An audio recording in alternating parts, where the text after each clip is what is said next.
अस्सलाम वालेकुम व्यूअर्स। आज का हमारा टॉपिक है HTML के वर्जन्स।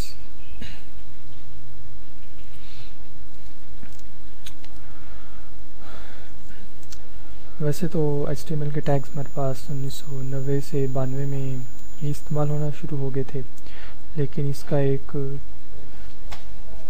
सही शक्ल में इसको 1997 में डाला गया जब HTML 3.2 का नया वर्जन आया, जिसको W3C ने स्टैंडर्डाइज किया।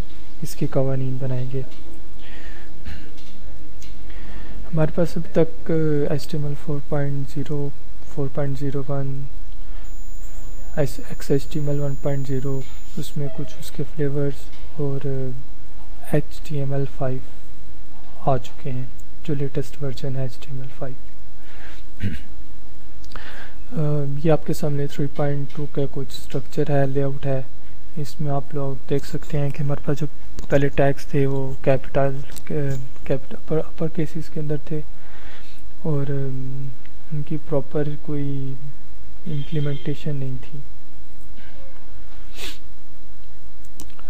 लेकिन 4.0 में काफ़ी जो टैग्स थे, जैसे हमारे पास स्टाइल शीट थी, फ्रेम्स थे, एम्बेडिंग ऑब्जेक्ट्स थे, इनको काफ़ी ज़्यादा इम्प्रूव किया गया और इनकी सपोर्ट को बढ़ाया गया। और साथ साथ हमारे पास जो टेक्स्ट था, टेक्स्ट की डायरेक्शन थी कि हम इसको दाईं साइड पे कर लें, दरमियान में कर लें या बाईं साइड पे कर लें, इस चीज़ को काफ़ी इम्प्रूव किया गया। टेबल्स को इम्प्रूव किया गया और फॉर्म्स में काफ़ी ज़्यादा तब्दीली की गई और इसमें काफ़ी ज़्यादा इजाफा किया गया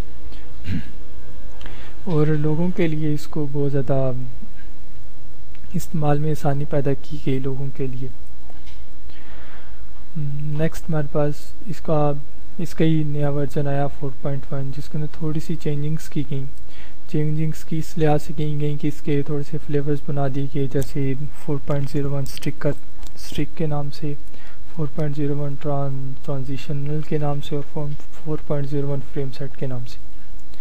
अब इसमें चेंजिंग्स क्या थी कि हमने जो डॉक टाइप इसकी चेंज कर दी, स्ट्रिक की डॉक टाइप चेंज कर दी और इसको ये बता दिया गया कि इसके अंदर हम अफसरदा किस्म के टैग्स, जैसे फ़ॉन्ट का टैग पहले यूज़ होता था वो नहीं हम यूज़ करेंगे, सेंटर का टैग यूज़ हो रहा था वो नहीं हम यूज़ करेंगे, और फ्रेम सेट जो है इसके अंदर अलाउ नहीं था। अगर आप ऐसे देखें तो अगर आप 4.0 का डॉक टाइप लिख के अगर आप उसके अंदर कोई चीज़ फ्रेम सेट वगैरह लगा दें तो शायद वो चल भी जाए, लेकिन जब आप उसको स्टैंडर्डाइज करेंगे तो W3S वाले कभी भी, C वाले उसको कभी भी स्टैंडर्डाइज नहीं करेंगे। इसी तरह ट्रांजिशनल के अंदर क्या किया गया कि तमाम टैग्स को इंक्लूड किया गया, बेशक वो अफसरदा टैग्स हों, फ़ॉन्ट टैग्स हों, जो भी हों, लेकिन उसके अंदर फ्रेम सेट को हम अलाउ नहीं किया गया। और जब हम HTML 4.01 फ्रेम सेट की बात करते हैं तो ये इक्वल होता है ट्रांजिशनल के, यानी कि इसके अंदर भी सारे टैग्स इस्तेमाल किए गए और इसके अंदर फ्रेम सेट तो फिर इस्तेमाल किया गया, जिसके नेम से जाहिर है।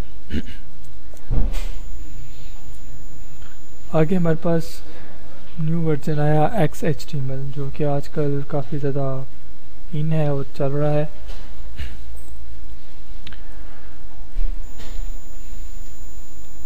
XHTML के अंदर यह किया गया कि इसके कवानीन को थोड़ा स्ट्रिक्ट किया गया, क्योंकि इसके वो HTML और XML को मिला के हम XHTML बनाएंगी, एक एप्लीकेशन बनाएगी।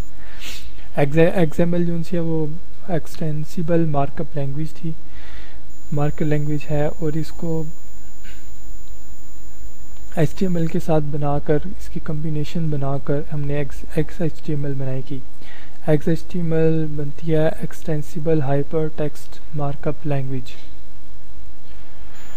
ये तकरीबन HTML 4.0 से मिलती जुलती है, बस यह है कि इसके कवानीन ज़रा स्ट्रिक्ट कर दिए गए XML को इसके अंदर कंबाइन करके।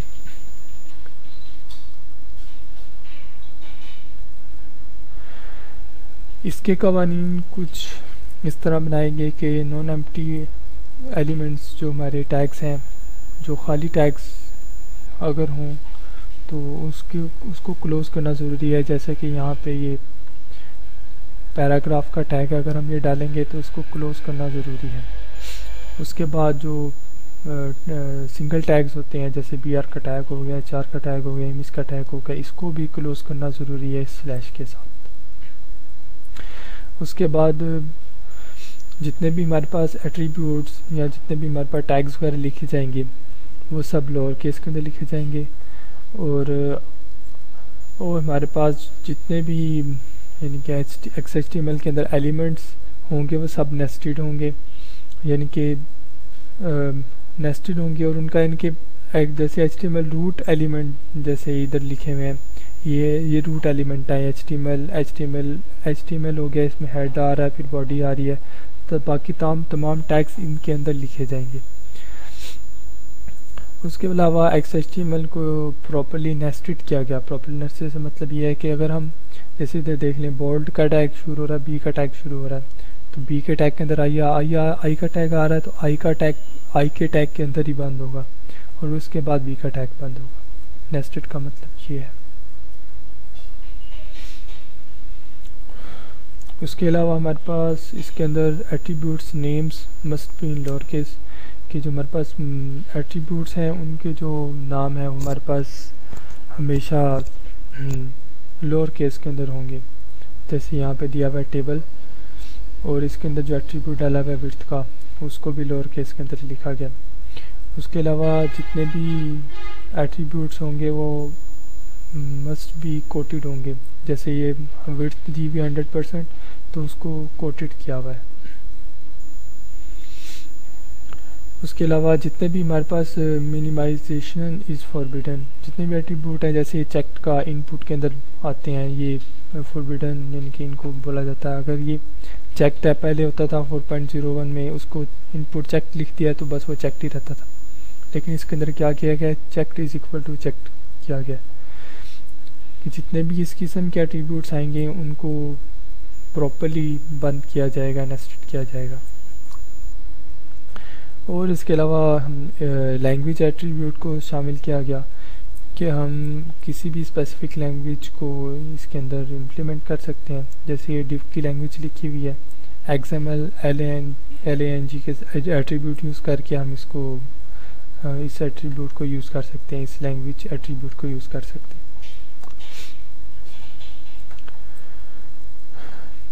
XHTML के कुछ फ्लेवर्स हैं, यही वही फ्लेवर जो 4.01 के साथ मिलते जुलते हैं, स्ट्रिक वाला फ्लेवर, ट्रांजिशनल, फ्रेम सेट और XHTML 1.1 जो आके आजकल ज़्यादातर चल रहा है। इसके अंदर भी वही चीज़ें हैं कि तमाम एट्रीब्यूट्स यूज़ होंगे स्ट्रिक के अंदर, लेकिन हमारे पास अफसरदा किस्म के जैसे फ़ॉन्ट वाले टैग्स वगैरह नहीं यूज़ होंगे, और फ्रेम सेट भी अलाउ नहीं है इसमें। और ट्रांजिशनल में भी वही चीज़ें हैं कि तमाम एट्रीब्यूट्स और एलिमेंट्स यूज़ हो सकते हैं, लेकिन फ्रेम सेट जो सा वो नहीं यूज़ होगा। इसके अंदर वो अफसरदा वगैरह टैग्स वगैरह जो सा वो यूज़ हो सकते हैं। फ्रेम सेट में भी वही चीज़ है कि ये ट्रांजिशनल के इक्वल है, ट्रांजिशनल में जो चीज़ें यूज़ होती हैं वो भी इसमें यूज़ होंगी, और फ्रेम सेट भी अलाउ होंगे। और जो हमारा 1.1 है ये स्ट्रिक के इक्वल है, लेकिन इसके अंदर हम कुछ एडिशनल मॉड्यूल्स ऐड कर सकते हैं, और कुछ लैंग्वेजेस को इसमें सपोर्ट दिया गया है। जैसे ईस्ट एशियन लैंग्वेज है, इसको सपोर्ट दिया गया, और बहुत सी लैंग्वेजेस को इसके अंदर सपोर्ट दिया गया। हमारा latest version HTML5 version, HTML5 के न्यू स्टैंडर्ड बनाए गए HTML, XHTML और HTML DOM से थोड़े से चेंज करके। अब इसके अंदर जो इसका प्रीवियस वर्जन है वो 1999 के अंदर आया था, जैसे HTML 4.0 था। और आप सब जानते हैं कि अब तक बहुत ज़्यादा वेब में चेंजिंग्स आ चुकी हैं, और HTML5 में भी काफ़ी नई चीज़ें इंट्रोड्यूस करवाई गई हैं। HTML5 पर अभी भी काम जारी है कि ये अभी तक कुछ ब्राउज़र के ऊपर इतना सपोर्टेड नहीं है, तो अभी भी कुछ जैसे क्रोम, मोज़िला, फायरफॉक्स, आई के जो नए वर्जन आ रहे हैं उनमें इसकी इम्प्लीमेंटेशन जारी है कि इसको इंक्लूड किया जाए, इसको भी इम्प्लीमेंट शामिल किया जाए। इसके कुछ नई खसूसियात जो सी हैं वो बेस करती हैं हमारे पास HTML पे, CSS पे और DOM पे और जावास्क्रिप्ट पे। इसके अंदर फ्लैश वगैरह के प्लगइन्स को रिड्यूस किया गया है, कम किया गया है। इसके अंदर एरर हैंडलिंग काफ़ी अच्छी बेहतर की गई है और स्क्रिप्टिंग जो सी है वो काफ़ी उसको चेंज करके उसको एक अच्छा किया गया है। और HTML5 को वो डिवाइस इंडिपेंडेंट बनाया जा रहा है कि किसी भी डिवाइस पे, जैसे मोबाइल पे कोई अगर इसमें जो वेबसाइट बने वो मोबाइल पे खुले या किसी कंप्यूटर पे खुले या किसी और डिवाइस पे किसी और डिवाइस पे भी अगर खुले तो वो बिल्कुल सेम हो। और इसकी नई खसूसियात ये हैं कि इसमें कैनवस का टैग यूज़ किया गया है ड्राइंग के लिए, जिसको हम जावास्क्रिप्ट के साथ यूज़ करके हम काफ़ी बेहतर एनिमेशन वगैरह डिज़ाइन कर सकते हैं, ड्राइंग्स कर सकते हैं। उसके अलावा वीडियो का टैग शामिल किया गया है कि वो यानी कि बताएगा कि वीडियो है। ऑडियो का टैग बनाया गया कि बताएगा कि कोई ऑडियो फाइल है। और इसके अलावा इसके अंदर कुछ आर्टिकल टाइप टैग्स, जैसे फुटर का टैग हम यानी कि फुटर की क्लास वगैरह दिया करते थे, लेकिन उसने इसमें फुटर का टैग यूज़ कर दिया, हेडर का टैग यूज़ कर लिया, नेविगेशन का सेक्शन का टैग यूज़ करके उसको एक उनके चेंजिंग्स दी हैं। और फॉर्म को कंट्रोल किया गया, फॉर्म के अंदर कैलेंडर को कंट्रोल किया गया, डेट को, टाइम को, ईमेल को, URL को और सर्च को काफ़ी ज़्यादा इम्प्रूव किया गया और इनके उसको कंट्रोल्स उसके नए बनाए गए। शुक्रिया।